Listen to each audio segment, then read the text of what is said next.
Election గెలిచారు. వర్మ గారే త్యాగం చేశారు ఆ పదవిని, కాదని నేను చెప్పట్లేదు, ఒప్పుకుంటాను. కానీ ఇప్పుడు టీడీపీ ప్రభుత్వం ఆయనకి ఎంపీ టికెట్ ఇస్తుందేమో, ఎంపీ పదవి నెక్స్ట్ ఎంపీ కాదు, రేపు 2027 లో ఉన్నాయి కదా మరి ఆ ఎలక్షన్ లో ఇంకేమి ఇస్తారు. ఇప్పుడు ఆయనకి 18 సీట్లు ఏమి ఉన్నాయి కదా. ఇప్పుడు టీడీపీకి బీజేపీకి ఎన్ని ఉంటాయి మొత్తం కలిపితే? ఎన్ని?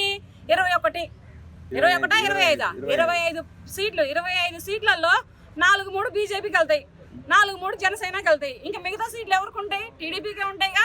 దానిలో ఒక్క సీటు మన వర్మ గారికి ఇవ్వలేరు చంద్రబాబు నాయుడు గారు.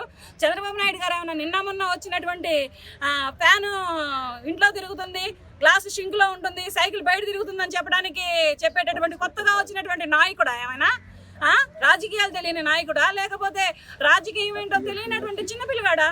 కాదు కదా.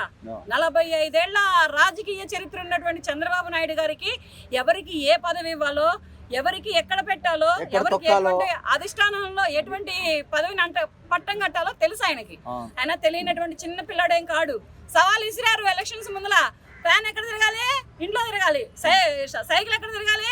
బయట రోడ్ల మీద తిరగాలి. నిజంగానే సైకిల్ బయట రోడ్ల మీద హల్చల్ చేస్తుంది. షింక్ ఎక్కడ? గ్లాస్ ఎక్కడ ఉండాలి? షింక్ లో ఉండాలి. నిజంగానే అది షింక్ లోనే ఉంది, గ్లాస్ షింక్ లోనే ఉంటుంది, కాదని నేను అట్లా. కానీ ఫ్యాన్ ఎక్కడ ఉంది? అది ఇంట్లోనే ఉంది. ఇల్లు దాటి బయటికి రాదు. అది ఇల్లు దాటి బయటికి రాదు. బైండింగ్ పోతుందో, వైరింగ్ పోతుందో, ఏం పోతుందో తెలియదు. అటువంటి సవాళ్ళు ఇసిరినటువంటి ఒకప్పుడు పార్టీ నాయకులు, పార్టీ వాళ్ళు ఇప్పుడు వాళ్ళ మీద దుమ్మెత్తిపోస్తున్నారంటే పదవి పోయింది, అధికారంలో లేము. అటువంటి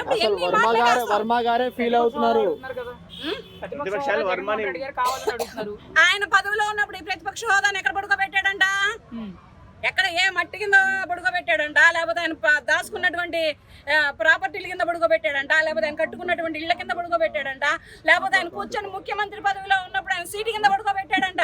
ప్రతిపక్షం ఏదైతే గట్టిగా మాట్లాడతాను, నాకు మైక్ టైం దొరుకుతుంది అని చెప్తున్నారు కదా. దొరికినప్పుడు చెప్పవాయా, ఇప్పుడు ఓడిపోయి ఏం చెబుతావు? ఇప్పుడు ప్రజలైతే నీకు సరైన తీర్పిచ్చారు కదా. నువ్వు ప్రజలకు చేసిన అన్యాయానికి, ప్రజల్ని ఏడిపించడానికి, ప్రజలకి పరిగెత్తించిన గుండెల్లో రైళ్లు పరిగెత్తించాడు ప్రజలకి. రైతులైతే కంటి మీద నిద్ర లేకుండా, తినడానికి తిండి లేకుండా అల్లాడిపోయారు రైతులు. అటువంటి ఇది పెట్టినటువంటి ఇతను ఇవాళ రోజున ప్రతిపక్ష హోదా ఏమని అడుగుతాడు? ఎక్కడి నుంచి అడుగుతాడు ప్రతిపక్ష హోదా? ఎవరిని అడుగుతాడు? ఇప్పుడైతే రైతులందరూ అదే పరిస్థితిలో ఉన్నారు. దేంట్లో? ఇప్పుడైతే రైతులందరూ రైతు భరోసా లేక అదే పరిస్థితిలో ఉన్నారు. భరోసా లేకపోతే ఏంటయ్యా? ఇప్పుడు వచ్చే పావుల కోసం పంటలు పండుతున్నాయంటారా? వచ్చే పావుల కోసం, ₹10 కోసం ఆశపడొద్దు.